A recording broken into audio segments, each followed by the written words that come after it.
की बुक है तो आपको चैप्टर नंबर 2 में ही मिल जाएगा, भारतीय अर्थव्यवस्था 1950 से लेकर 1990 तक। कृषि वाले टॉपिक नाम से आपको चैप्टर नंबर 2 में ही मिल जाएगा। ठीक है, तो अभी हम फ़िलहाल यहाँ पे चैप्टर नंबर 3 लिख रहे हैं टी.आर. जैन के अकॉर्डिंगली। इस चैप्टर के अंदर हम क्या पढ़ेंगे? इस चैप्टर के अंदर हम ये पढ़ेंगे भाई, सबसे पहली बात तो कि कृषि क्या होती है, कृषि की क्या क्या महत्व होता है, कृषि की क्या क्या विशेषताएं होती हैं, कृषि क्या क्या प्रॉब्लम फेस कर रही है, सरकार उन प्रॉब्लम को दूर करने के लिए क्या क्या एफ़र्ट्स जो है लगाती है। ये सारी की सारी चीज़ें हम इस चैप्टर के अंदर पढ़ने वाले हैं। हरित क्रांति क्या होती है और हरित क्रांति के पॉजिटिव इफ़ेक्ट, नेगेटिव इफ़ेक्ट, नई कृषि नीति क्या होती है। ये बहुत ही इम्पॉर्टेंट चैप्टर है। कृषि को हम जो है बहुत ही डीप से हम जो है पढ़ने वाले हैं, तो बहुत ही ज़्यादा ध्यान से सुनेंगे। सबसे पहली बात तो आपको ये पता होना चाहिए कि मेरे भाई जो फसलें होती हैं, क्रॉप्स, वो कितने तरीके की होती हैं। तो क्रॉप्स की अगर हम बात करें तो फसलें जो हैं वो 2 तरीके की होती हैं। पहली जो होती है उसको हम कहते हैं फूड क्रॉप्स, खदान जिसको हम कहते हैं, और दूसरी जो होती है ये होती है आपकी गैर खदान, जिसको आप नॉन फूड क्रॉप्स भी कह सकते हो। इसका मैं आपको 4 नाम और बता चुका हूँ, तो ये एग्ज़ाम में 1 मार्क के पॉइंट ऑफ व्यू से इम्पॉर्टेंट है। जैसे कि मैं इसको आपको बता चुका हूँ कि आप इसको जो है व्यापारिक आप इसको जो है व्यापारिक फसलें भी कह सकते हो। ठीक है, आप इसको वाणिज्य फसलें भी कह सकते हो, आप इसको जो है नगदी फसलें भी कह सकते हो। तो ये सब इसी के ही नाम हैं। और 1 नंबर का कई बार एग्ज़ाम में पूछा जाता है कि भाई नगदी फसलों के एग्ज़ाम्पल बताइए। आपको कुछ एग्ज़ाम्पल दे देगा, बोलेगा भाई इसमें से कौन सी नगदी फसल है बता। पहले हम बात करते हैं फूड क्रॉप्स की। तो फूड क्रॉप्स तो वो होती हैं जो हम खाते हैं। तो हम क्या खाते हैं? हम खाते हैं गेहूँ, चावल, तो ये तो होते हैं फूड वाले। लेकिन वो चीज़ें जिनको कंजम्पशन पर्पस के लिए नहीं, जिनको प्रोडक्शन पर्पस के लिए यूज़ किया जाता है, जैसे कि हमने पढ़ा था लाइक जूट है, कपास है। ठीक है, जूट है, कपास है, नील है, रुई है, ये सब क्या हैं? ये सब जो हैं, ये सब जो हैं किसका एग्ज़ाम्पल है? ये सब जो हैं आपके एग्ज़ाम्पल्स हैं व्यापारिक फसलों के। तो आपसे अगर वो पूछ लेता है 1 मार्क्स में कि भाई व्यापारिक फसलों के जो है एग्ज़ाम्पल बताइए, तो आप इसके अंदर ये सारे के सारे लिख सकते हैं। ये 1 नंबर का एक बहुत ही इम्पॉर्टेंट क्वेश्चन है। तो कृषि का मतलब क्या होता है? कृषि अगर हम एग्रीकल्चर को डिफ़ाइन करें तो कृषि का मतलब होता है कि अगर कृषि के मतलब की बात करें तो कृषि का मतलब होता है कि भाई फसलों के उत्पादन के लिए भूमि को क्या करना? फसलों के उत्पादन के लिए भूमि को जोतना क्या कहलाता है? वो कहलाता है कृषि। कि अगर हमें चाहे फूड क्रॉप्स की प्रोडक्शन करनी है, चाहे हमें नॉन फूड क्रॉप्स की प्रोडक्शन करनी है, तो उसके लिए हमें भूमि को क्या करना पड़ेगा? उसके लिए हमें भूमि को जो है जोतना पड़ेगा, जिसके लिए जितनी भी क्रियाएं हम करेंगे भूमि को जोतने के लिए, वो सब क्या कहलाएगी? वो सब कृषि कहलाती है। सबसे पहला टॉपिक हमको इसके अंदर जो पढ़ना है वो क्या पढ़ना है? सबसे पहला टॉपिक हमको इसके अंदर जो पढ़ना है वो पढ़ना है कृषि का महत्व। कृषि का महत्व क्या है हमारी अर्थव्यवस्था के अंदर? महत्व का मतलब क्या होता है? महत्व का मतलब होता है भूमि का, उसकी इम्पोर्टेंस बतानी है हमें। और मैंने आपको क्या बोला है? मैंने आपको ये बोला है कि अगर आपको कभी भी किसी भी चीज़ की अगर इम्पोर्टेंस बतानी है तो आपको क्या करना होगा? आपको जो है आपको ये देखना होगा कि अगर वो चीज़ ना हो तो क्या होगा। तो आपको हमें बताना है कृषि, अगर आप किसी की भी अगर आपको इम्पोर्टेंस बतानी हो तो आप बस ये देखिए कि अगर वो चीज़ नहीं होती तो क्या होता। तो देखिए, अगर हम बात करते हैं कृषि के महत्व की, तो सबसे पहला महत्व जो है वो क्या है कृषि का? आप यहाँ पे लिखेंगे सबसे पहले महत्व में कि भाई ये जो है ना जीडीपी में क्या करती है? ये जो है जीडीपी में योगदान देती है। सबसे पहली बात तो क्योंकि हम जानते हैं कि मेरे भाई जो जीडीपी होती है वो 3 क्षेत्रों का योग होती है। क्या क्या? पहला जो होता है वो होता है प्राथमिक, दूसरा जो होता है वो होता है द्वितीयक, तीसरा जो होता है वो होता है तृतीयक। तो जो कृषि होती है वो किसके अंदर आती है? वो आती है प्राथमिक के अंदर। एग्रीकल्चर सेक्टर किसके अंदर आता है? प्राइमरी के अंदर। प्राइमरी सेक्टर ने कितनी वस्तु बनाई, सेकेंडरी सेक्टर ने कितनी वस्तु बनाई, और सर्विस सेक्टर ने कितनी सर्विसेज को प्रोड्यूस किया। अगर मैं इन तीनों का सम कर दूं तो मेरे पास क्या निकल के आ जाता है? मेरे पास निकल के आ जाता है कि भाई हमारी जीडीपी कितनी है। तो अगर आप सोचो, मुझे महत्व बताना है, अगर भाई यही नहीं हुआ, प्राथमिक अगर नहीं हुआ, तो जीडीपी में उसका योगदान जो है, उसका कंट्रीब्यूशन हट जाएगा। तो जीडीपी का कंट्रीब्यूशन केवल द्वितीयक और तृतीयक का रह जाएगा। तो सबसे पहला महत्व, सबसे पहली इंपॉर्टेंस क्या है कि भाई कृषि है तो जीडीपी में उसका योगदान भी है। अगर कृषि नहीं होगी तो भाई जीडीपी के अंदर कृषि का योगदान भी नहीं होगा और हमारी जीडीपी क्या हो जाएगी? कम हो जाएगी। दूसरा जो इसकी इम्पोर्टेंस है वो क्या है? वो है मजदूरी वस्तुएं। मजदूरी वस्तुओं की क्या करती है? ये मजदूरी वस्तुओं की जो है पूर्ति करती है। तो क्वेश्चन ये है कि भाई ये मजदूरी वस्तुएं कौन सी आ गई? मजदूरी वस्तुएं, अब हमने उपभोक्ता वस्तु पढ़ी, उत्पादक वस्तु पढ़ी, ये मजदूरी वस्तुएं जो हैं कौन सी आ गई?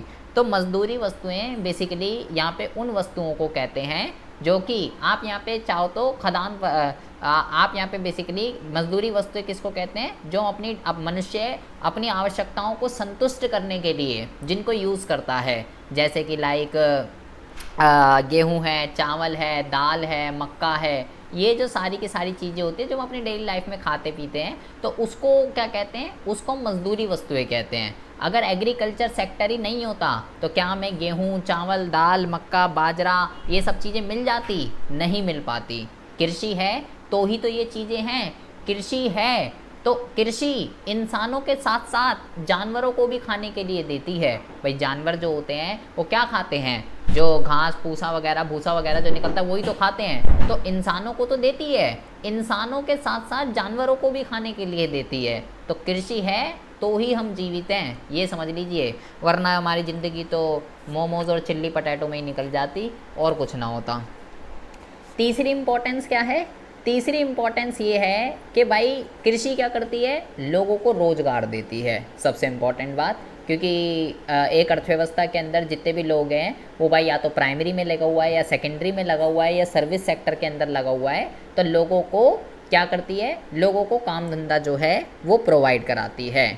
और इसके साथ साथ तीनों के तीनों क्षेत्र क्या होते हैं? इसके साथ साथ तीनों के तीनों क्षेत्र, एक औद्योगिक कच्चा माल, इसके साथ साथ तीनों के तीनों क्षेत्र क्या हैं? तीनों के तीनों क्षेत्र एक दूसरे पे डिपेंड जो है। कच्चा माल क्या करता है? बनाता है। द्वितीयक क्या करता है? द्वितीयक जो है उस कच्चे माल को तैयार माल में बदलता है, फाइनल गुड्स में बदलता है, और सर्विस उसको आगे कस्टमर तक पहुंचाने का काम करता है। तो अगर आप सोचो, अगर यही कच्चा माल ना बनाए तो भाई फिर द्वितीयक क्या काम करेगा? मैंने बोला द्वितीयक क्या करता है? कच्चे को तैयार माल में बदलता है। तो अगर कच्चा ही माल ना बने, अगर कृषि कच्चा ही माल ना बनाए, तो फिर जो सेकेंडरी सेक्टर काम करता है उसको रॉ मटेरियल कहाँ से मिलेगा? उसको रॉ मटेरियल ही नहीं मिलेगा, और जब उसको रॉ मटेरियल ही नहीं मिलेगा तो फिर उसकी तो कोई इम्पोर्टेंस ही नहीं है, वो तो इसकी इम्पोर्टेंस ही ख़त्म हो जाएगी। तो औद्योगिक कच्चे माल का क्या मतलब है कि प्राथमिक क्षेत्र कृषि सेकेंडरी सेक्टर को क्या करता है? रॉ मटेरियल वगैरह जो है उपलब्ध कराता है। इसके साथ साथ बहुत ही ज़्यादा ध्यान से सुनेंगे, इसके साथ साथ जो व्यापार होता है, व्यापार का मतलब होता है वस्तुओं का आदान प्रदान करना। तो व्यापार दो तरीके का होता है। एक होता है आपका घरेलू व्यापार, जिसको आप देशीय व्यापार भी कह सकते हो, और इसके साथ साथ दूसरा जो व्यापार होता है उसको हम क्या कहते हैं? उसको हम कहते हैं अंतर्राष्ट्रीय व्यापार। एक होता है घरेलू व्यापार, एक होता है अंतर्राष्ट्रीय व्यापार। घरेलू व्यापार जब देश के अंदर होता है वस्तुओं का आदान प्रदान, और अंतर्राष्ट्रीय व्यापार जब दो देशों के पार पहुंच जाता है तो उसको कहते हैं अंतर्राष्ट्रीय। तो जो कृषि है वो क्या करती है? कृषि जो है, कृषि की इम्पोर्टेंस क्या है कि वो घरेलू व्यापार में भी योगदान देती है और वो अंतर्राष्ट्रीय व्यापार में भी योगदान देती है। अब इस लाइन का मतलब क्या है? इस लाइन का मतलब ये है कि हम लोग जो कृषि जो वस्तुएं बनाती है उसको खरीदने के लिए क्या करते हैं, पैसे खर्च करते हैं ना। अबे ये गेहूँ, चावल, दालें, राजमा, ये सब हम क्या करते हैं, बाय करते हैं ना इसको। तो इसका मतलब क्या है कि कृषि वो वस्तुएं बना रहा है तो हम उसको खरीद रहे हैं, तो मतलब घरेलू व्यापार हो रहा है। मैंने बोला घरेलू व्यापार का मतलब है एक देश के अंदर जब वस्तुओं का क्रय विक्रय होता है, तो अगर कृषि बनाता ही नहीं अगर, तो हम उसको खरीद ही नहीं पाते। कृषि बना रहा है तो घरेलू व्यापार हो रहा है, तो घरेलू व्यापार में योगदान देती है। इसके साथ साथ कई सारी ऐसी वस्तुएं हैं जैसे कि लाइक चाय है, जूट है, तंबाकू है, काजू है। चाय, जूट, काजू, तंबाकू, कॉफ़ी, ये सब चीज़ें जो हैं हम क्या करते हैं, ये सब चीज़ें हम दूसरे देशों को बेचते हैं। मतलब अपने देश के लोग तो हम जो कृषि जो वस्तुएं बना रहा है वो हमारे देश के लोग तो खरीदते ही हैं, जिसको घरेलू व्यापार कहते हैं। और उसके साथ साथ दूसरे देशों के लोगों को भी जो कृषि हमारे जो वस्तुएं बना रहा है जैसे कि चाय, जूट, काजू, कॉफ़ी, तंबाकू, ये लोगों को हम दूसरे देशों को क्या करते हैं, निर्यात करते हैं और वहाँ से विदेशी मुद्रा कमाते हैं। तो अगर कृषि होती ही नहीं तो सोचो ना घरेलू व्यापार पॉसिबल हो पाता, ना ही अंतर्राष्ट्रीय व्यापार जो है वो पॉसिबल हो पाता। तो अगर हम बात करते हैं इसके महत्व की, सबसे पहले मैंने आपको क्या समझाया, सबसे पहले मैंने आपको बोला कि कृषि का मतलब क्या है कि फसलों के उत्पादन के लिए भूमि को जोतना क्या कहलाता है, वो कृषि कहलाता है। उसके लिए हम जितनी भी क्रियाएं करेंगे, जितनी भी एक्टिविटी करेंगे, वो भाई कृषि है। मैंने बोला भाई फसलें दो तरीके की होती हैं, एक होती है फूड, एक होती है नॉन फूड। फूड जो हम खाते हैं, नॉन फूड जो ये उपभोग पर्पज़ के लिए, वो उत्पादन पर्पज़ के लिए। और महत्व के अंदर मैंने आपको 5 पॉइंट बताए हैं, जिसमें मैंने आपको ये बोला कि महत्व का मतलब होता है कि अगर वो चीज़ नहीं होगी तो क्या होगा। पहले पॉइंट में मैंने बोला कि भाई ये जीडीपी में योगदान देती है, क्या होगा अक्षिता इसका मतलब? अक्षिता जी आवाज़ आ रही है जी, हो यहाँ पे? आवाज़ आ रही है तो बताइए, नहीं आ रही तो बताइए। Hello sir. हाँ जी आवाज़ आ रही है जी वरुण जी। हाँ सर, आप क्या हाँ पूछ रहे थे? मैं कह रहा हूँ जीडीपी में योगदान, इसका क्या मतलब बताया था मैंने? सर जीडीपी में योगदान आपने बताया था कि हमारी जीडीपी 3 तरीके से बनती है, 3 क्षेत्रों से मिलकर बनती है। प्राथमिक, तिब्बत, उत्तर।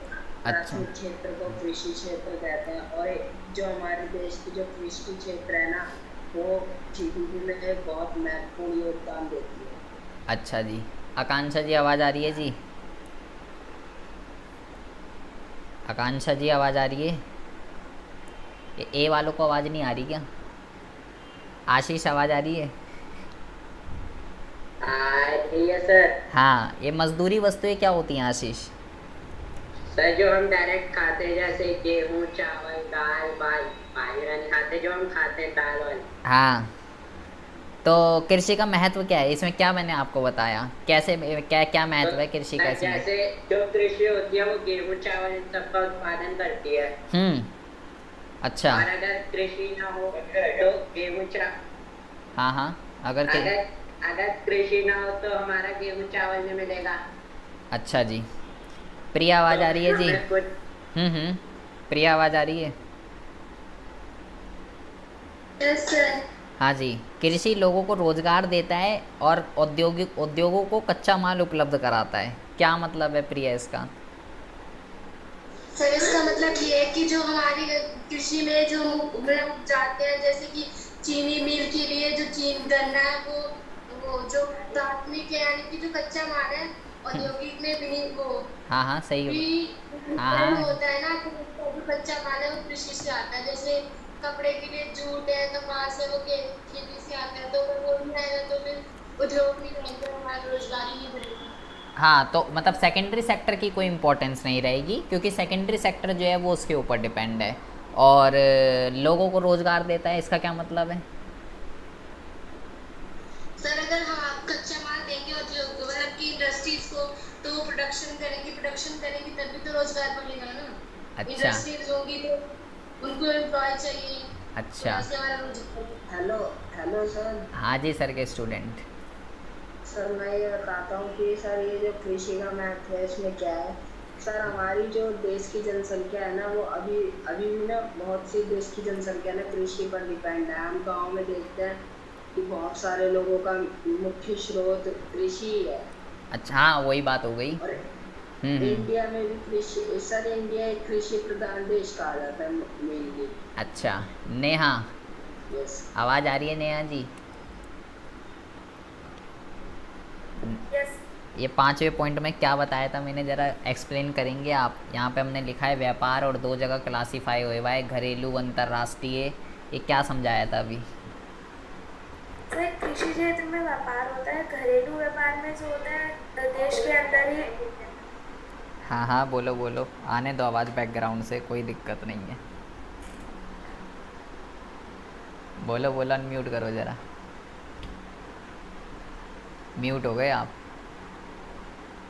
सर एक मिनट, पापा बात कर रहे हैं। अच्छा, तो फिर जो है अमृता आवाज़ आ रही है? ए वालों को आवाज़ नहीं आ रही मुझे लग रहा है।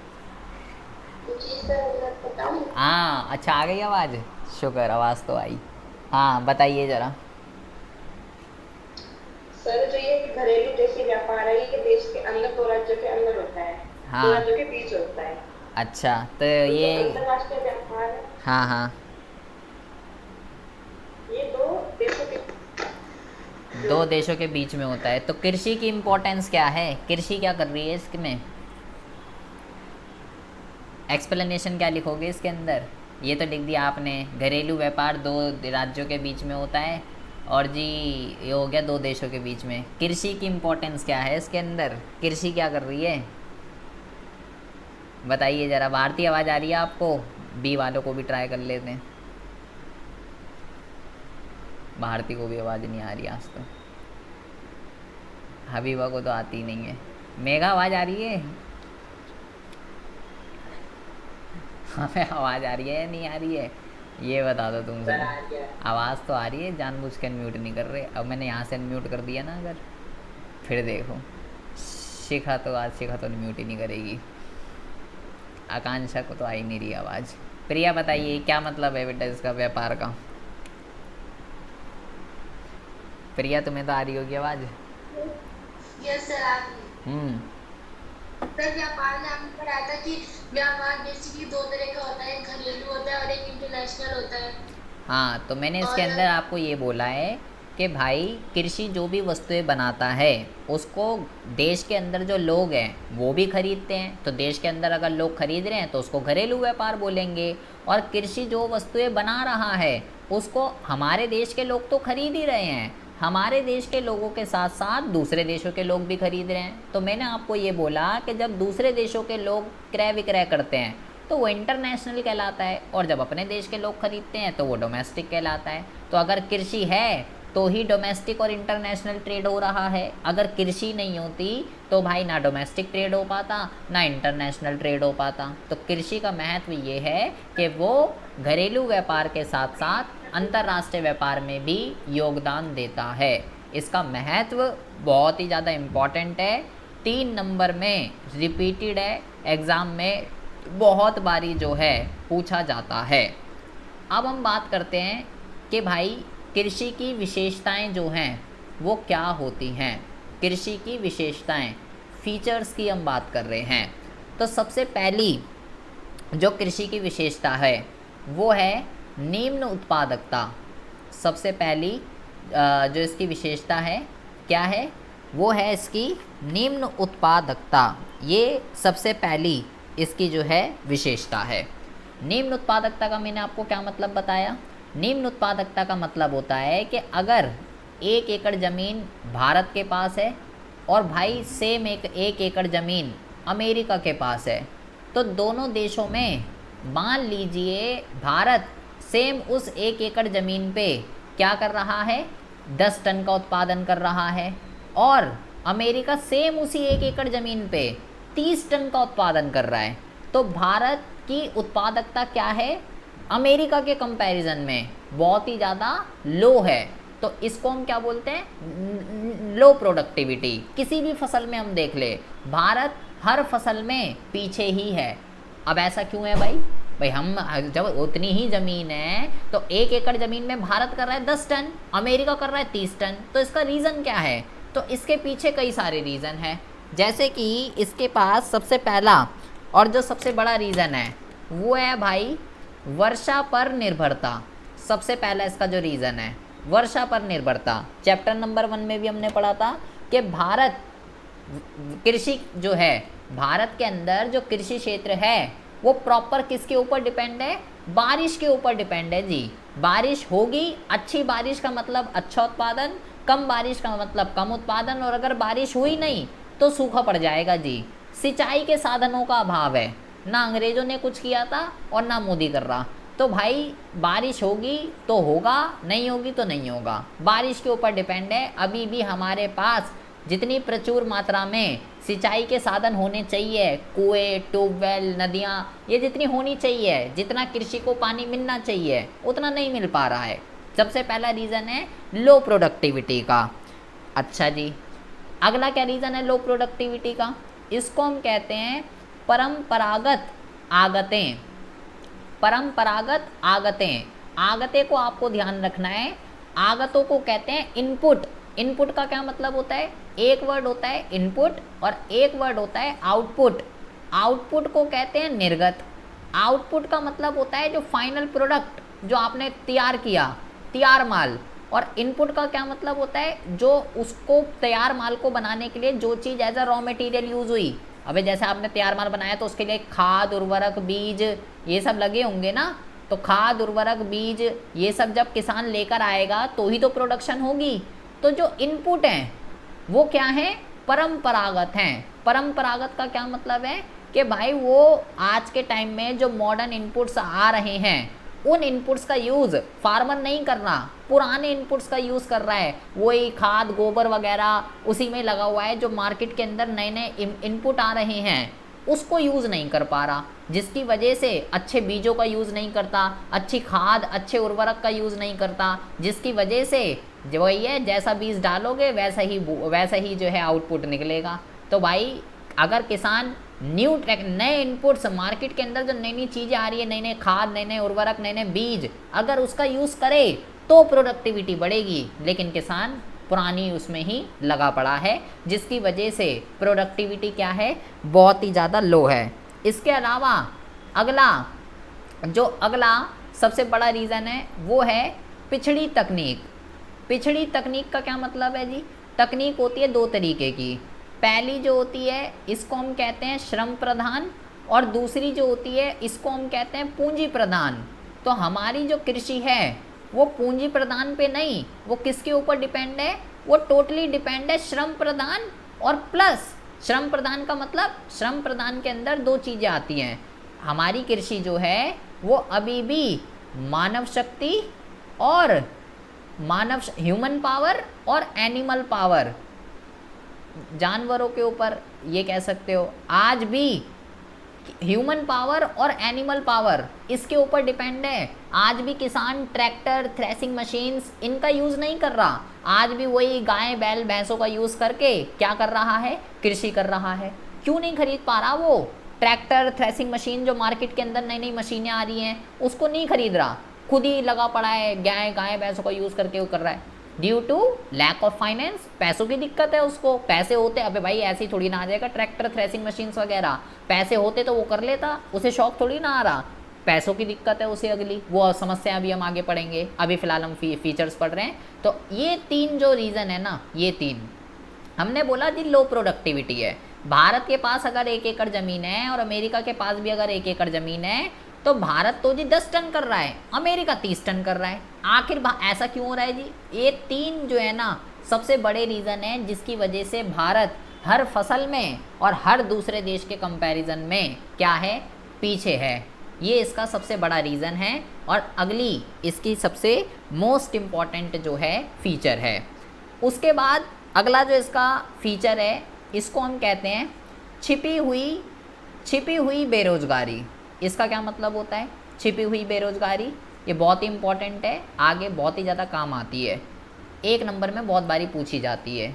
छिपी हुई बेरोज़गारी भी आप इसको कह सकते हो, या आप इसको जो है प्रछन्न बेरोजगारी के नाम से भी जान सकते हो। इसका क्या मतलब होता है, जैसे कि एक ज़मीन पे मान लीजिए काम कर रहे हैं, 5 बंदे काम कर रहे हैं और ये पाँचों मिलके 10 टन का उत्पादन करते हैं, 10 टन का। और अगर मैं इसमें से इन 2 को हटा दूं और ये केवल 3 रहें, तब भी ये 3 10 टन का उत्पादन कर रहे हैं। इसका मतलब क्या हुआ कि अगर मैंने 2 बंदों को हटा दिया तो 2 बंदों को हटाने के बाद भी उत्पादन पे कोई फर्क ही नहीं पड़ रहा। पहले भी 10 टन का उत्पादन हो रहा था, 5 बंदे भी मिलके 10 टन का उत्पादन कर रहे थे और 3 बंदे मिलके भी 10 टन का उत्पादन कर रहे हैं। तो मुझे तो लग रहा है कि वो 2 बंदे काम कर रहे हैं, लेकिन उनको हटाने के बाद भी प्रोडक्शन पे कोई इम्पैक्ट नहीं पड़ रहा। इट मीन्स कि वो बंदे केवल दूर से लग रहे हैं कि काम कर रहे हैं, लेकिन पास से जाके अगर हम देखें तो भाई वो काम नहीं कर रहे। उनको हटाने के बाद भी प्रोडक्शन पे अगर कोई इम्पैक्ट नहीं पड़ रहा तो इसका मतलब है वो ज़बरदस्ती लगे हुए हैं वहाँ पे। वो तो क्यों लगे हुए हैं, क्योंकि दूसरा कोई विकल्प नहीं है उनके पास, इसलिए उसी खेत में लगे पड़े हैं। ऐसा बेसिकली वहाँ पर देखा जाता है जिनकी जॉइंट फैमिली वगैरह होती है, वहीं बाप कर रहा है, वहीं बेटा कर रहा है, वहीं दादा कर रहा है, पूरा खानदान ही एक ही खेत के अंदर जो है लगा हुआ होता है, क्योंकि दूसरा और कोई विकल्प नहीं होता रोजगार का। तो ऐसी उसको हम छिपी हुई बेरोजगारी के नाम से जानते हैं। उनको तो लगता है कि काम कर रहा है, लेकिन उसका होना या ना होना एक बराबर होता है। इसके अलावा अगला जो फीचर है इसको कहते हैं लघु व खंडित जोतें। अब इसका क्या मतलब होता है, पहले तो आपको जोत का मतलब पता होना चाहिए। जोत भूमि का वो हिस्सा होता है जहाँ पे किसान क्या करता है, खेती करता है। तो लघु का मतलब क्या होता है, लघु का मतलब होता है छोटा, ठीक है, लघु का मतलब क्या, छोटा। और खंडित का मतलब क्या होता है, खंडित का मतलब होता है बिखरा हुआ। इसका मतलब क्या होता है, इसका मतलब ये है कि किसान भूमि के जिस टुकड़े पर खेती कर रहा है, मैंने बोला उसको जोत कहते हैं, तो एक तो वो छोटी है जिस पे वो कर रहा है और बिखरी हुई है। बिखरी हुई का मतलब अगर एक टुकड़ा उसके पास यहाँ पर है तो भाई दूसरा टुकड़ा किसी दूसरी जगह पर है, तीसरा कहीं और है, चौथा कहीं और है। तो इससे क्या हुआ, अबे इससे तो एक यहाँ पर है, एक यहाँ पर है, एक यहाँ पर है, एक यहाँ पर है, तो इससे बेटा उसका टाइम वेस्ट होगा, समय ज़्यादा लगेगा, लागत ज़्यादा लगेगी, समय भी ज़्यादा लगेगा, लागत भी ज़्यादा लगेगी और उत्पादन क्या होगा, कम होगा। टाइम वेस्ट है, टाइम मनी दोनों वेस्ट है और प्रोडक्शन कम होगी। अगर सोचो ये 4 टुकड़े उसको एक ही जगह पर अगर उपलब्ध करा दे सरकार कि ले बेटा ये तेरे 4 टुकड़े थे एक ही जगह पर ले ले, तो अब उसके पास देखना ज़रा कितनी बड़ी ज़मीन हो गई। अब वो बड़ी बड़ी मशीनों का यूज़ कर सकता है, टाइम बचेगा, कॉस्ट बचेगी, टाइम बचेगा, कॉस्ट बचेगी, प्रोडक्शन ज़्यादा होगी। तो इसका समाधान सरकार को करना चाहिए ऐसा कुछ। अभी हम आगे पढ़ेंगे इसका समाधान सरकार क्या कर रही है। तो 6 फीचर आपको याद रखने हैं कृषि के। पहला फीचर मैंने क्या बोला कृषि का, सबसे पहला जो फीचर है कृषि का वो है निम्न उत्पादकता। मैंने बोला हर फसल में और हर उसमें देश में भारत पीछे ही है, जिसके रीज़न क्या है, 3 सबसे बड़े रीज़न है। बारिश के ऊपर डिपेंड है हम, इनपुट जो हम यूज़ करते हैं फार्मर वो बहुत ही ज़्यादा पुराने हो चुके हैं, खाद उर्वरक इनको इनपुट कहते हैं। इनपुट से ही तो आउटपुट बनता है, जितना अच्छा इनपुट उतना अच्छा आउटपुट, जैसा बीज बोगे वैसा फल पाओगे, कथा तो आपने सुनी ही होगी। इसके अलावा टेक्निक जो है वो हमारी पुरानी है। मैंने बोला टेक्निक 2 तरीके की होती है, श्रम प्रदान और पूंजी प्रदान। कृषि हमारी जो है वो मानव शक्ति, ह्यूमन और एनिमल पावर के ऊपर डिपेंड है। पूंजी प्रदान का मतलब क्या हुआ, पूंजी प्रदान का मतलब हुआ कि भाई ट्रैक्टर, थ्रेशिंग मशीन्स जो मार्केट के अंदर आ रही हैं एग्रीकल्चर सेक्टर के लिए, किसान उसका यूज़ ही नहीं कर रहा। कहाँ से करेगा, पैसे ही नहीं है उसके पास, होते तो कर लेता। समस्याएं भी हम आगे पढ़ेंगे। और अगला क्या फीचर है, छिपी हुई बेरोजगारी हमको देखने के लिए मिलती है कृषि क्षेत्र के अंदर, जिसको मैंने बोला प्रछन्न बेरोजगारी भी कहते हैं, कि हमें तो लग रहा है वो बंदा काम कर रहा है, लेकिन अगर हम उसे हटा दें तो भी काम पे कोई इम्पैक्ट नहीं पड़ेगा। इसके अलावा लघु और खंडित जोतें हैं। जोत भूमि के जिस टुकड़े पे किसान खेती करता है उसको कहते हैं। तो तो एक तो वो जो जोत है वो छोटी है और टुकड़े जो हैं वो अलग अलग जगह पे हैं, किसान के पास एक ही जगह पे उपलब्ध नहीं है, जिसकी वजह से समय ज़्यादा लगता है, लागत ज़्यादा आती है और उत्पादन भी कम हो पाता है। ये इसकी विशेषताएं हैं। अब हम जो विशेषताएं हैं वहाँ से आपको प्रॉब्लम भी दिख ही रही होंगी, समस्याएं। तो अगला जो टॉपिक है हमारा वो है समस्याएं, कि किसान क्या क्या प्रॉब्लम फेस कर रहा है, और फिर हम पढ़ेंगे कि सरकार उस प्रॉब्लम को दूर करने के लिए क्या क्या कर रही है। आशीष आवाज़ आ रही है? Yes sir. तो बताइए कि प्रच्छन्न बेरोजगारी क्या होती है। सबसे पहले हम जो टॉपिक को पढ़ने हैं वो पढ़ने जा रहे हैं कृषि की समस्याएं। ठीक है, कृषि जो है वो क्या क्या समस्याएं फेस करती है। तो ऊपर अभी हमने कुछ विशेषताएं पढ़ी है जिसके बिहाफ पे आपको किसान की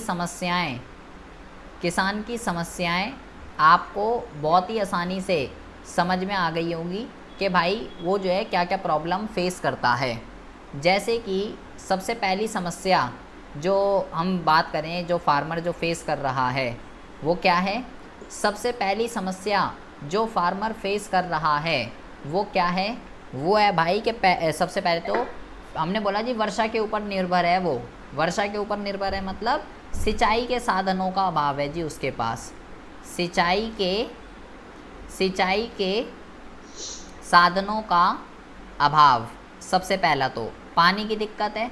अगर सिंचाई के साधन होते तो भाई वो बारिश के ऊपर डिपेंड क्यों रहता, वो बारिश के ऊपर डिपेंड रहता ही नहीं, क्योंकि सिंचाई के साधन नहीं है, इसकी वजह से वो क्या है, बारिश के ऊपर डिपेंड है। तो सबसे पहली जो प्रॉब्लम है उसकी वो है सिंचाई के साधनों का अभाव है। और दूसरी जो उसकी सबसे बड़ी दिक्कत है वो है वित्त का अभाव। वित्त के अभाव का क्या मतलब है, वित्त के अभाव का मतलब ये है कि भाई हम कह रहे हैं कि वो भाई ह्यूमन पावर, एनिमल पावर और पुरानी टेक्नोलॉजी इन सब में लगा हुआ है, पुराने इनपुट्स को यूज़ कर रहा है, नए नए इनपुट को यूज़ नहीं कर रहा। अबे तो कहाँ से करे, पैसे ही नहीं है उसके पास। पैसे होते इन सब चीज़ों को बाय करने के लिए, ट्रैक्टर, थ्रेसिंग मशीन्स, इन सब चीज़ों को बाय करने के लिए पैसे चाहिए। अब पैसे ही नहीं है उसके पास तो क्या करे, पैसे हो उसके पास तो वो खरीदेगा। तो उसकी दूसरी जो सबसे बड़ी जो मेजर प्रॉब्लम है वो है फाइनेंस। अगर पैसा होता तो वो खुद ही खरीद लेता। इसके अलावा तीसरी जो उसकी बड़ी अगली जो दिक्कत है वो है परंपरागत दृष्टिकोण। इसका क्या मतलब होता है, परंपरागत दृष्टिकोण, इसका क्या मतलब होता है, जैसे कि मैंने आपको ये बताया था कि दो तरीके की कृषि होती है। एक जो होती है उसको हम कहते हैं जीवन निर्वाह कृषि, और दूसरी जो होती है उसको हम क्या कहते हैं, उसको हम कहते हैं व्यापारिक कृषि। तो किसान की जो थिंकिंग है वो कौन सी कृषि करना है, जीवन निर्वाह कृषि करना है। अभी भी किसान इसकी तरफ जो है ज़्यादा फेवर में नहीं रहता, उसका मोस्टली ऑब्जेक्ट यही है गेहूँ चावल उगाओ, अपने बीवी बच्चों को पालो और अपना उत्पादन करो और खुद ही उपभोग कर लो। जीवन निर्वाह कृषि को वो ज़्यादा फेवर में रहता है और व्यापारिक कृषि की तरफ थोड़ा कम फेवर में रहता है। वो कृषि को बिजनेस नहीं, जोखिम नहीं उठाना चाहता, वो बिजनेस को कृषि को बिजनेस पर्पस से नहीं, जीवन के एक सोर्स के उसमें लेके चलता है। तो उसका जो थिंकिंग का जो नज़रिया है वो उसका दिक्कत है। और बाकी पुराने इनपुट, पुरानी टेक्नोलॉजी का यूज़ करना, वो सब कुछ इसके अंदर आ जाएगा। और पैसे होते तो वो खरीद ही लेता। पहला उसका थोड़ी थिंकिंग में भी दिक्कत है और दूसरा पैसों की दिक्कत तो है ही। पैसा हो जाएगा तो थिंकिंग भी अपना आप ही चेंज हो जाएगी। पैसा होता तो नई नई मशीन, ट्रैक्टर, थ्रेशिंग मशीन सब खरीद लेता वो। अगली जो दिक्कत है किसान की वो क्या है, वो है छोटी व बिखरी जोतें। अभी हमने ऊपर पढ़ा था ना कि भाई जो किसान जिस पे खेती कर रहा है वो क्या है, एक तो छोटी है और बिखरी हुई है। तो ये उसकी प्रॉब्लम है। सरकार को इस तरफ क्या करना चाहिए, सरकार को इसकी तरफ ध्यान देना चाहिए और उसके लिए समाधान करने चाहिए। तो अभी हम आगे बात करेंगे कि सरकार इसको दूर करने के लिए क्या कर रही है। तो ये इसकी अगली प्रॉब्लम है। अगली हम इसकी अगर हम बात करें तो इसको हम कहते हैं, अगली अगर हम इसकी बात करें तो इसको हम कहते हैं शोषक कृषक संबंध। शोषक कृषक संबंध का क्या मतलब होता है, शोषक कृषक संबंध का ये मतलब होता है कि जो ज़मींदार होते हैं जो ज़मींदार होते हैं, हमने चैप्टर नंबर 1 में क्या पढ़ा था कि ज़मींदार किसानों का क्या करते हैं, ज़मींदार किसानों का जो है शोषण करते हैं, कई ज़्यादा उनसे किराया चार्ज करते हैं। एंड जब किराया एज अ उत्पादन में लेना है तो अपने पास ज़्यादा पोर्शन रखते हैं, उनको कम दे देते हैं। तो और जब चाहे उनको निकाल दिया, जब चाहे रख लिया। तो इससे किसान और इसके बीच के जो रिलेशन है वो बहुत ही ज़्यादा ख़राब है। तो हम पढ़ेंगे कि सरकार इसको दूर करने के लिए जो है भाई क्या कर रही है, क्या करा सरकार ने इसको, किस किसान ये प्रॉब्लम फेस ना करे, जिनके पास अपनी खुद की ज़मीन नहीं होती, जो दूसरों से ज़मीन किराए पे लेके खेती करता है, तो उसके लिए क्या कर रही है सरकार, क्या स्टेप ले रही है, ये सब जो है अभी हम आगे पढ़ने वाले हैं। इसके अलावा उसको उगाने से लेकर अगली जो लास्ट प्रॉब्लम है इसको कहते हैं विपणन प्रणाली का अभाव। विपणन प्रणाली का क्या मतलब होता है, इसका मतलब है मार्केटिंग, मतलब फसल को बेचने की भी दिक्कत है। कोई अच्छा बाज़ार नहीं है जहाँ पर जहाँ पर उसको बेचारे को अपनी फसल के अच्छे दाम मिल सके, जहाँ पे बायर और सेलर आमने सामने और उसको अपनी फसल के अच्छे दाम मिल सके। मतलब उसको उगाने से लेके बेचने तक प्रॉब्लम ही प्रॉब्लम है। पहला पानी की दिक्कत, दूसरा पैसे की दिक्कत, तीसरा सोच की दिक्कत, चौथा छोटी और बिखरी जोतें, पांचवा ज़मींदार और उसके बीच के रिलेशन ख़राब हैं, छठा विपणन प्रणाली का अभाव है। तो ये जो सारी की सारी चीज़ें हैं ये एक किसान फेस करता है अपनी डेली लाइफ के अंदर।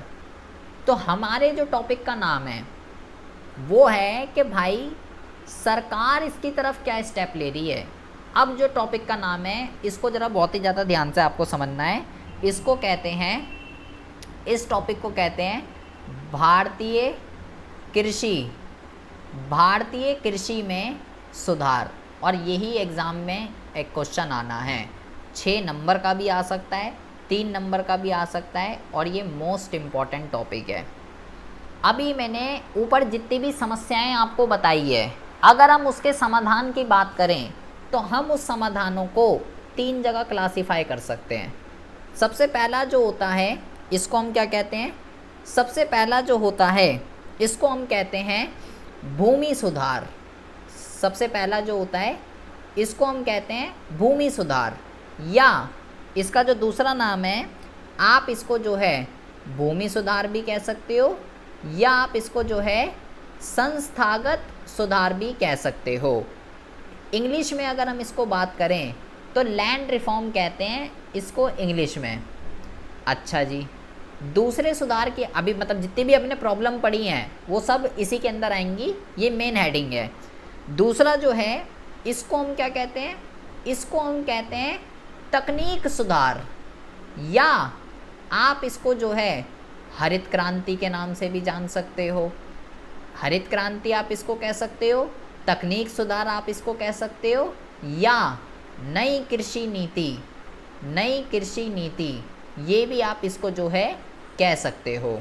बेटा ये दोनों आपको टॉपिक घोल कर पी जाने हैं, फाड़ कर ले जाने हैं, क्योंकि यही एग्ज़ाम के अंदर आने ही आने हैं, और कुछ नहीं आना इसमें से एग्ज़ाम में, यही आना है। और तीसरा जो होता है इसको हम क्या कहते हैं, इसको हम कहते हैं सामान्य सुधार। ये हो गया तीसरा। तो अभी हमने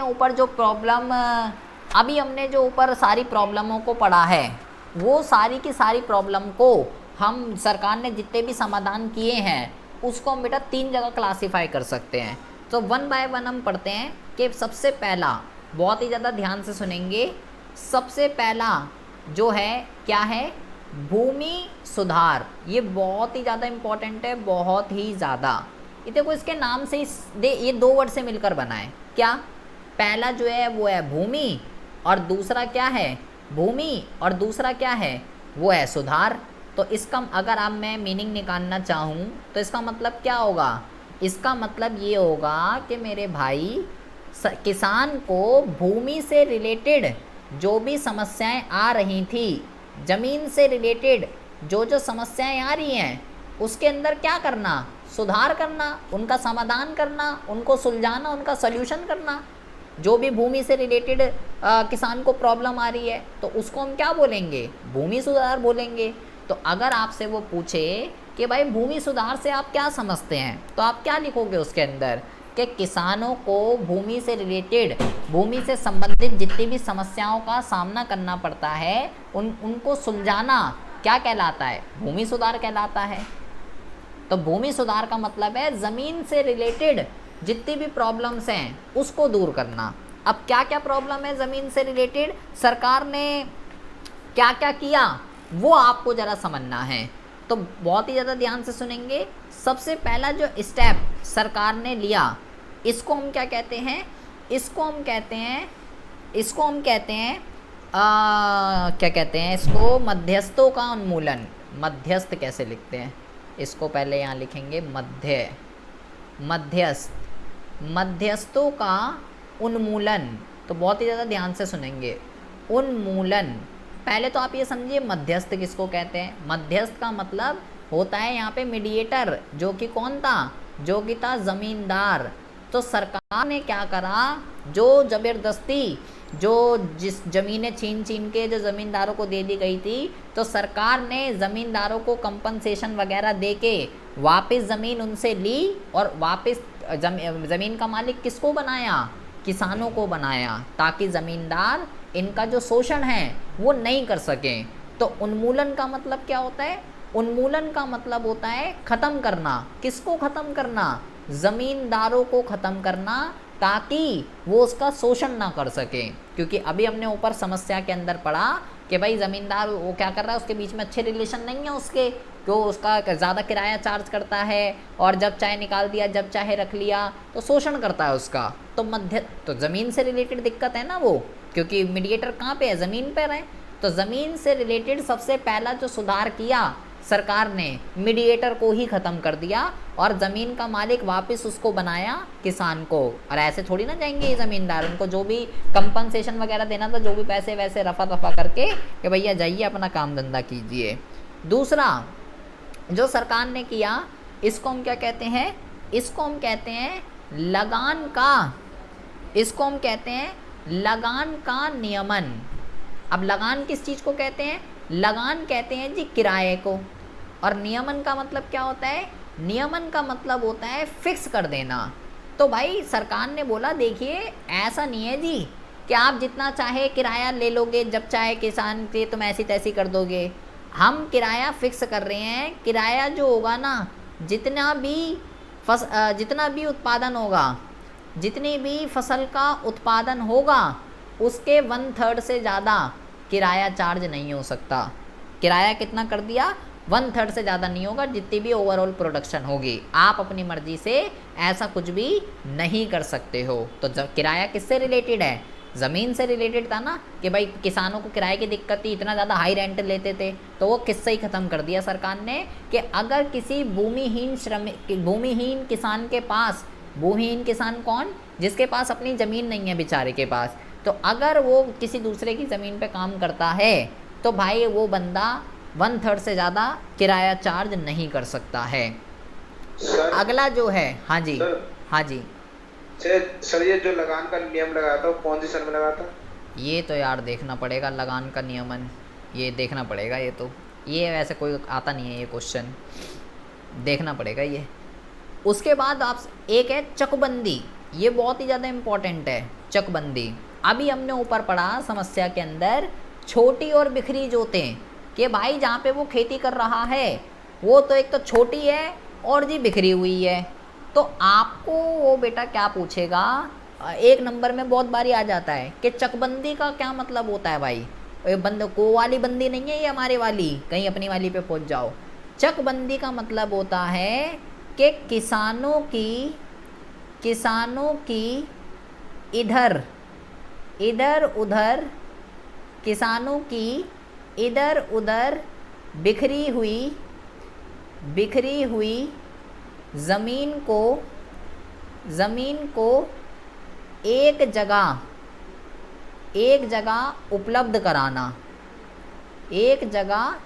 उपलब्ध कराना, क्या कहलाता है, ये कहलाता है आपका चकबंदी। मतलब कि मैंने बोला कि अगर भाई उसकी एक ज़मीन का टुकड़ा कहीं और है, दूसरा कहीं और है, तीसरा कहीं और है, तो इससे तो किसानों को दिक्कत हो रही है, कॉस्टिंग ज़्यादा आ रही है, टाइम ज़्यादा लग रहा है, उत्पादन कम है। इससे बढ़िया उसको एक ही जगह उपलब्ध कराओ। तो सरकार ने इस तरफ एक्शन लिया कि अगर आपको अपनी प्रोडक्टिविटी को बढ़ाना है तो चकबंदी बहुत ही ज़्यादा ज़रूरी है। चकबंदी का मतलब किसानों की इधर उधर बिखरी हुई जो ज़मीन है उसको एक ही जगह उपलब्ध करा देना, उसकी टोटल जितनी भी ज़मीन है। इससे उसका टाइम बचेगा, कॉस्टिंग बचेगी, प्रोडक्शन ज़्यादा होगी, तो ही कृषि के अंदर प्रोडक्टिविटी बढ़ पाएगी। और सरकार हर साल लाखों ज़मीनों का चकबंदी करती है। इसके अलावा ये साहब देख लो, ज़मीन से रिलेटेड है ये सारे समाधान ज़मीन से रिलेटेड हैं, इसलिए इसको भूमि सुधार कहते हैं। इसके अलावा इसको हम कहते हैं भूमि की उच्चतम सीमा। ये बहुत ही ज़्यादा इम्पॉर्टेंट है बेटा, भूमि की उच्चतम सीमा।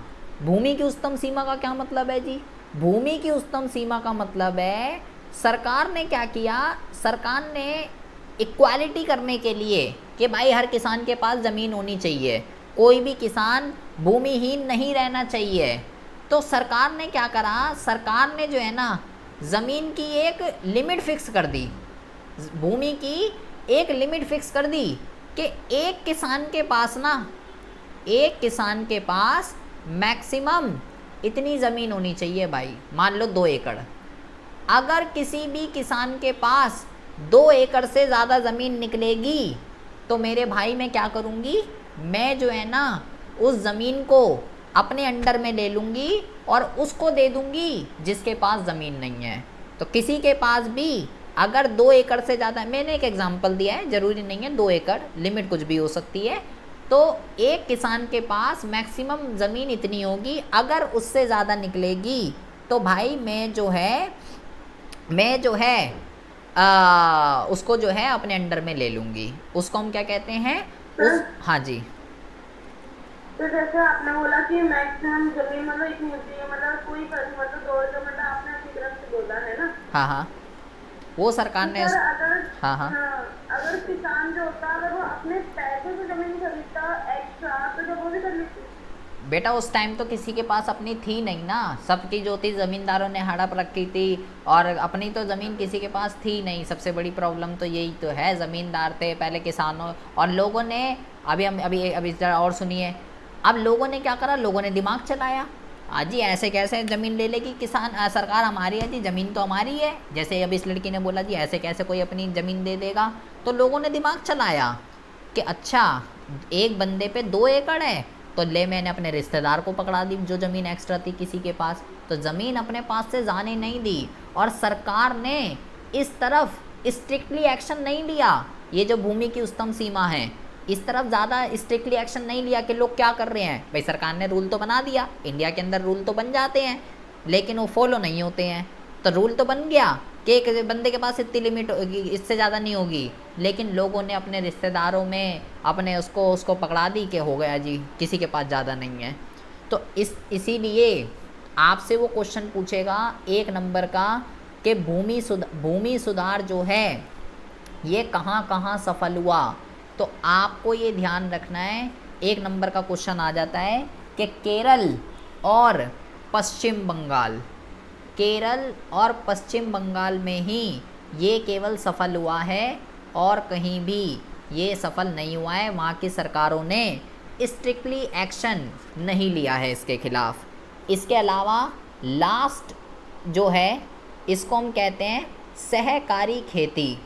सहकारी खेती का क्या मतलब है, सहकारी खेती का मतलब होता है, अब भाई किसान को ज़मीन से रिलेटेड ये सारी प्रॉब्लम आ रही थी, तो सरकार ने बिचौलियों को हटा दिया, सरकार ने किराया फिक्स कर दिया, सरकार ने इधर उधर बिखरी हुई ज़मीन को एक जगह भी कर दिया, सरकार ने ज़मीन की भी सीमा फिक्स कर दी कि सभी किसानों के पास ज़मीन होनी चाहिए।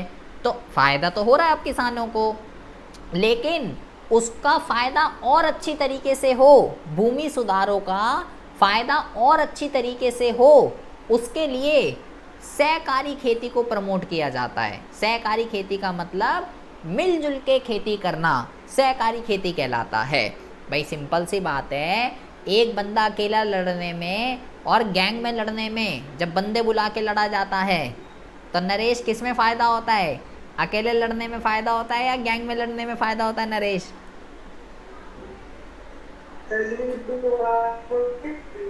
किस में लड़ने में होता है?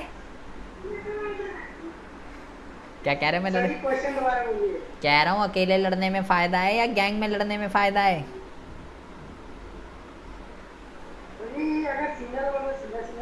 सिंगल है तो सिंगल सिंगल, वरना तो गैंग में आ जाए। तो भाई बिल्कुल इसी तरीके से देखिए, सहकारी खेती का मतलब होता है मिलजुल कर क्या करना? मिलजुल कर खेती करना। अब इसका क्या मतलब है? इसका मतलब ये है कि अगर आप खुद सोचो, इसका मतलब ये है, मान लो एक ए किसान है, इसने 10 टन उगाया। एक बी किसान है, इसने 20 टन उगाया। एक सी किसान है, इसने 30 टन उगाया। अगर ये तीनों अलग अलग अपनी फसलों को बेचें तो इनको अपनी फसल के अच्छे दाम जो हैं वो नहीं मिल पाएंगे। लेकिन अगर ये तीनों किसान एक हो जाएं और अपनी, इनको पता है इसका 10 टन माल है, इसका 20 टन है, इसका 30 टन है, तीनों अपनी फसल को इकट्ठा कर ले, टोटल कितना हो गया? 60 टन। और अब तीनों एक हो गए, ABC। और अब किसी व्यापारी के पास जाएं कि जी इतना माल है भाई हमारे पास, 60 टन माल है, अब बता कितना होगा? तो अब इस चीज़ से क्या होगा? ये तीनों एक हो गए। इनसे इनकी बार्गेनिंग पावर जो है वो सौदा शक्ति कहते हैं हिंदी में उसको, सौदा शक्ति क्या हो जाएगी? सौदा शक्ति जो है वो आप उसकी बढ़ जाएगी और उनको अपनी फसलों के अच्छे दाम जो हैं वो मिल पाएंगे। तो ये किस लिए किया? ताकि भूमि सुधारों का फ़ायदा किसानों को अच्छी तरीके से मिल सके। तो अगर आपसे वो पूछे कि ये भूमि सुधार क्या होता है और सरकार ने क्या क्या सुधार किए हैं तो आप, और कहाँ कहाँ ये सफल हुआ है, तो आपको भाई ये बातें ध्यान में रखनी है, घोल कर पी जानी है, फाड़ के ले जानी है। 3 नंबर का एग्ज़ाम में आनी ही आनी है। अच्छा जी, अब आ जाती है बात मुद्दे की। अब ज़रा बहुत ही ज़्यादा ध्यान से सुनेंगे। अगला जो सुधार है उसको हम क्या कहते हैं? अगला जो सुधार है उसको मैंने बोला कि आप उसको या तो जो है हरित क्रांति कह लीजिए, आप उसको या तो जो है क्या कहते हैं, तकनीक सुधार कह लीजिए, या आप उसको जो है नई कृषि नीति कह लीजिए। ये तीनों नई कृषि नीति कह लीजिए, ये तीनों एक ही होते हैं। ठीक है, नई कृषि नीति कह लीजिए, हरित क्रांति कह लीजिए, या तकनीकी सुधार कह लीजिए, ये तीनों एक ही हैं और एक ही हैं। तो अब आपसे सबसे पहले तो आपको ये बता दिया जाए कि हरित क्रांति का जो है क्या मतलब होता है, या नई कृषि नीति जो है वो क्या है, कुछ भी कह सकते हो। ठीक है, तो सबसे पहले हम बात करते हैं कि भाई हरित क्रांति जो है इसका क्या मतलब होता है। तो हम यहाँ पे लिखते हैं कि हरित क्रांति का मतलब होता है कृषि के उत्पादन में वृद्धि। कृषि के उत्पादन में क्या करना? कृषि के उत्पादन में तीव्र वृद्धि करना क्या कहलाता है? हरित क्रांति कहलाता है या तकनीकी सुधार कहलाता है। ठीक है, हरित का मतलब क्या होता है? हरित का मतलब होता है फसलें। हम यहाँ पे लिख देते हैं, हरित का क्या मतलब होता है? हरित का मतलब होता है फसलें। और क्रांति का मतलब क्या होता है? क्रांति का मतलब होता है वृद्धि। तो अगर दोनों को मिला दें तो इसका मतलब है फसलों के उत्पादन में वृद्धि। तो हरित क्रांति 2 वर्ड से मिलकर बना है। हरित का मतलब फसलों का उत्पादन और क्रांति का मतलब वृद्धि। तो फसलों के उत्पादन में वृद्धि करना या कृषि के उत्पादन में वृद्धि करना क्या कहलाता है? हरित क्रांति कहलाता है। अच्छा जी, ठीक है, लेकिन वृद्धि करना कैसे? क्या करना पड़ेगा उसके लिए? तकनीकी सुधारों के अंदर या हरित क्रांति के अंदर क्या क्या चीज़ें आती हैं? तो अगर हम बात करते हैं इसकी विशेषताओं की, हरित क्रांति की विशेषताएं कह लीजिए, या तकनीकी सुधार कह लीजिए, या नई कृषि नीति की विशेषताएं कह लीजिए, ये सब बेटा एक ही चीज़ें हैं। बार बार कह रहा हूँ इसलिए ध्यान में रखिएगा, और ये बहुत ही ज़्यादा इम्पॉर्टेंट है। सबसे पहले अगर हम इसके अंदर बात करते हैं तकनीकी सुधार के अंदर, तो आप यहाँ पे लिखेंगे सबसे पहला कि जी हाई यील्ड वैरायटी के बीज का क्या करना, हाई यील्ड वैरायटी के बीज का जो है प्रयोग करना, सबसे पहला आप इसके अंदर लिखेंगे। इसका मतलब क्या होता है, ये 1 नंबर का बेटा बहुत बारी एग्ज़ाम में आता है कि जी HYV बीज क्या होते हैं, ये आपसे वो पूछेगा, ठीक है। HIV नहीं है, कहीं HIV लिख दो इसको, कोई HIV लिख देता है इसको। HYV है हाई यील्ड वैरायटी। इसका मतलब ये है 1 नंबर का अगर आपने उसने पूछ लिया तो आप लिखोगे ये ऐसे बीज होते हैं जो परंपरागत बीजों की अपेक्षा अधिक उपज देते हैं, ये लिखोगे आप इसको 1 नंबर में। मतलब नॉर्मल बीजों के कंपैरिजन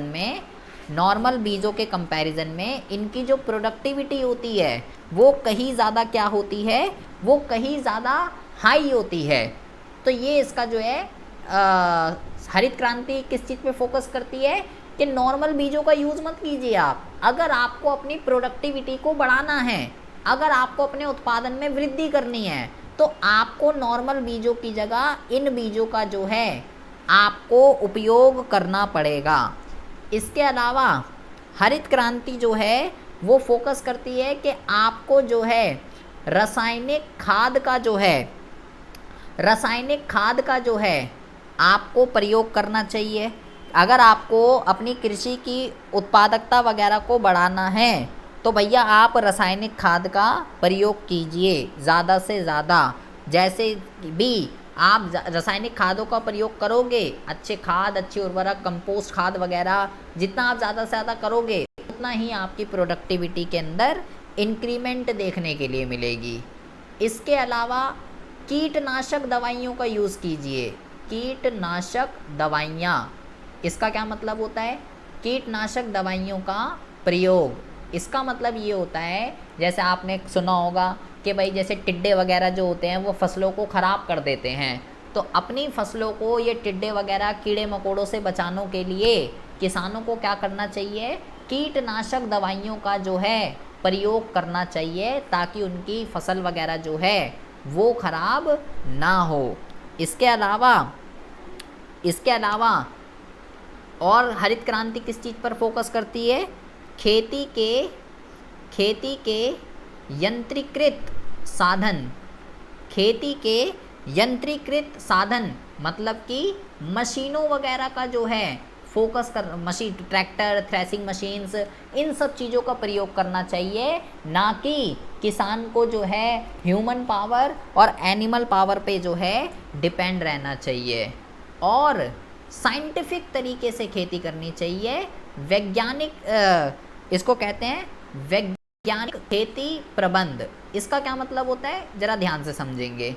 वैज्ञानिक खेती प्रबंध का मतलब ये होता है कि भाई आपको क्या करना है, मतलब कौन सी फसल उगानी है, आप अपने माइंड में पहले ये सेट कर लीजिए कौन सी फसल उगानी है, कौन से खाद, कौन से उर्वरक, कौन से बीजों का मुझे प्रयोग करना है।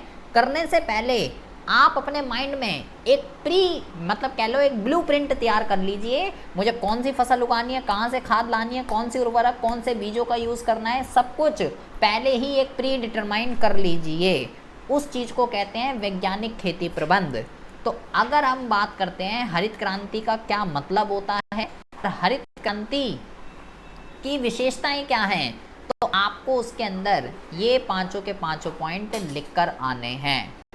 अगर हमने अभी हम इसको बात करेंगे, हमने इसको हमने आपसे वो बेटा पूछेगा कि इसका जो है आपसे वो पूछेगा कि इसका जो है भाई टाइम पीरियड बता कि हमने जो है हरित क्रांति को कब अडॉप्ट किया था, इसका टाइम पीरियड क्या है, इसका समय काल जो है वो क्या है।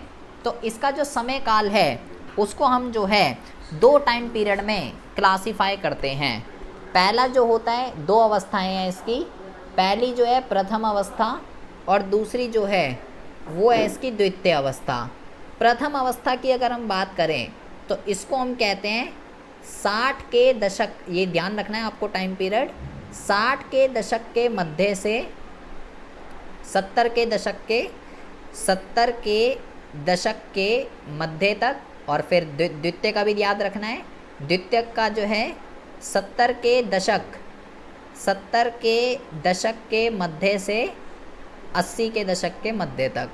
मतलब कि बेसिकली हमने जो है हरित क्रांति की अगर हम बात करें तो 1966 में हमने जो है ना हरित क्रांति को अडॉप्ट करा था। ठीक है, 1966 में हमने हरित क्रांति को जो है अडॉप्ट किया था, ये आपको ध्यान रखना है। ये पढ़ाया प्रिया मैंने, हरित क्रांति की विशेषताएं। पहला मैंने बोला कि हरित क्रांति फोकस करती है, हरित क्रांति की विशेषताएं आप इसको कह सकते हो, नई कृषि नीति की विशेषताएं कह सकते हो, या तकनीकी सुधार किसको कहते हैं, कुछ भी कह सकते हो आप, सेम ही चीज़ें हैं। तो हाई यील्ड वैरायटी के बीजों का यूज़ करना चाहिए, रासायनिक खाद का प्रयोग करना चाहिए, अपने फसलों को कीड़े मकोड़ों से बचाने के लिए कीटनाशक दवाइयों का यूज़ करना चाहिए, मशीनों वगैरह का यूज़ करना चाहिए, खेती के यंत्रीकृत साधन, और आपको क्या करना है, कौन सी फसल उगानी है, कौन सी खाद, कौन सी उर्वरक, कौन से बीजों का यूज़ करना है, उसको आप पहले ही सोच विचार कर लीजिए। एक प्री डिटरमाइन, एक प्री प्लान पहले ही बना लीजिए। इट्स कॉल्ड साइंटिफिक फार्मिंग, वैज्ञानिक खेती। तो हरित क्रांति फोकस करता है इन सब चीज़ों पे।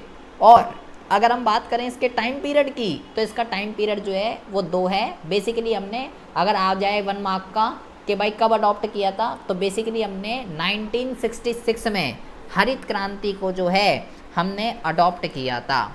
अगर बेटा हम बात करें इसको अडॉप्ट करने से क्या हुआ, इसके लाभ की अगर हम बात करें, या अगर हम इसके सकारात्मक प्रभावों की अगर हम बात करें कि अगर हमने इन चीज़ों को अडॉप्ट कर लिया तो उससे हमें फ़ायदा क्या हुआ, तो इसके फ़ायदे की अगर हम बात करते हैं तो आप सबसे पहला फ़ायदा यहाँ पे क्या लिखेंगे, आप सबसे पहला फ़ायदा आप यहाँ पे लिखेंगे विक्रय अधिशेष की प्राप्ति, सबसे पहला फ़ायदा।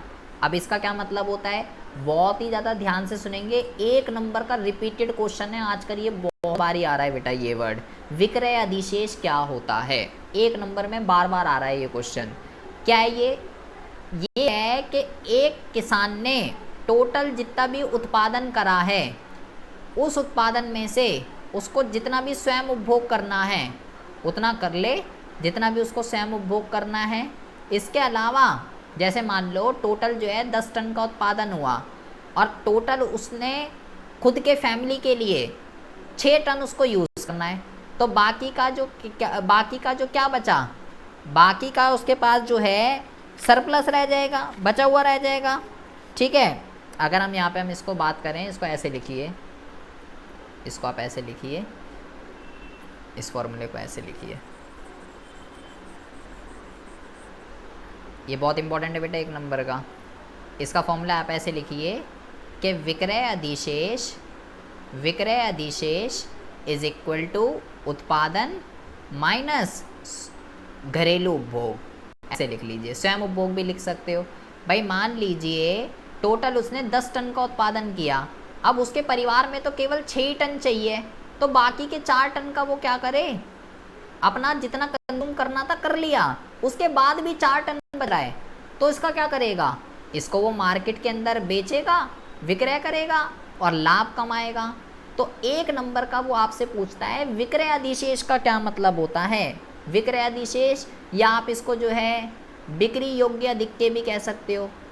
तो आप बोलेंगे, आप इसी सूत्र को एक्सप्लेन कर सकते हैं कि किसान ने कुल जितना भी उत्पादन किया है, कुल उत्पादन और घरेलू उपभोग, इसका जो डिफरेंस होता है, इसका जो अंतर है, वो विक्रय अधिशेष है। या फसल का वो भाग जो किसान ने बाजार में बेचा है घरेलू उपभोग के बाद, वो क्या है, वो विक्रय अधिशेष है।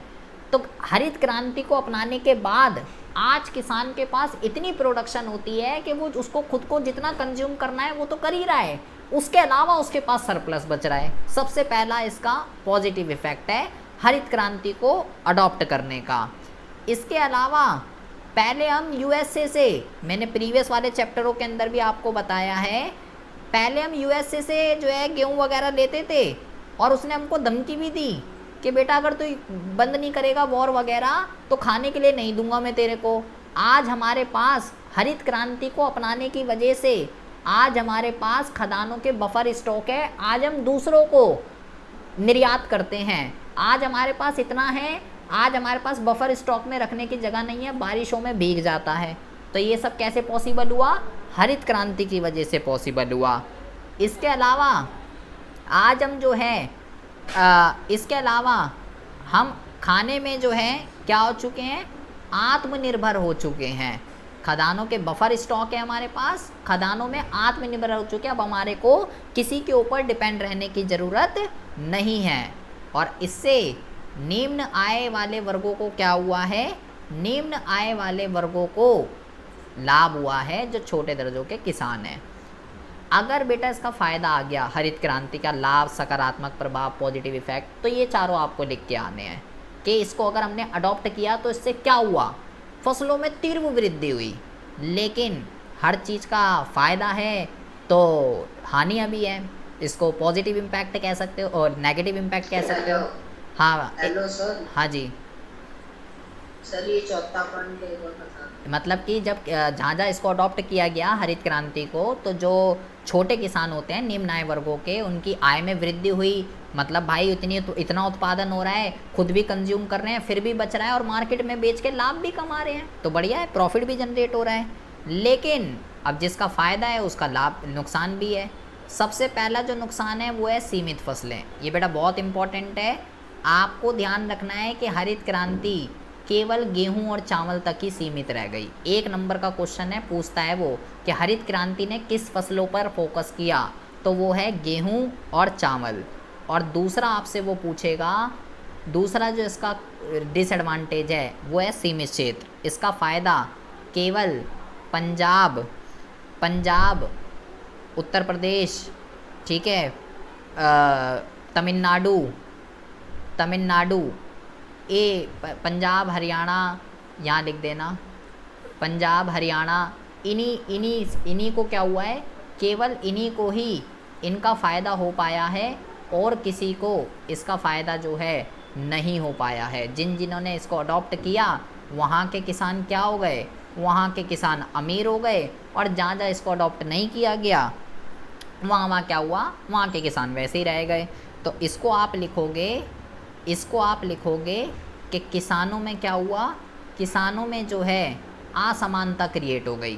पंजाब हरियाणा में अडॉप्ट किया गया, वहाँ के किसानों की आय में वृद्धि हुई, वहाँ के किसान अमीर हो गए। जिन्होंने अडॉप्ट नहीं किया वहाँ के किसान बेचारे गरीब थे और गरीब ही रह गए। इसके अलावा अब जहाँ अडॉप्ट तो किया, इसके अलावा तो इससे क्या हुआ? किसानों के बीच, अमीर और गरीब के बीच का अंतर क्रिएट हो गया। लास्ट इसकी जो डिसएडवांटेज है वो है सीमित समय तक प्रभाव। मतलब अब जब से हमने इसको अडॉप्ट किया है तब से लेकर अब इसके प्रभाव ख़त्म हो चुके हैं। अब हमको दूसरी हरित क्रांति की ज़रूरत है। 1966 में अडॉप्ट किया था, तो उस टाइम जब अडॉप्ट किया तब तो बहुत ज़्यादा इफेक्ट देखने के लिए मिले, लेकिन अब इसके प्रभाव धीरे धीरे ख़त्म होते जा रहे हैं। और अगर इसका पूछ ले इसका फादर कौन है, तो MS स्वामीनाथन इसका फादर है। ये ध्यान रखना है, बहुत ही इंपॉर्टेंट क्वेश्चन है, ठीक है। MS स्वामीनाथन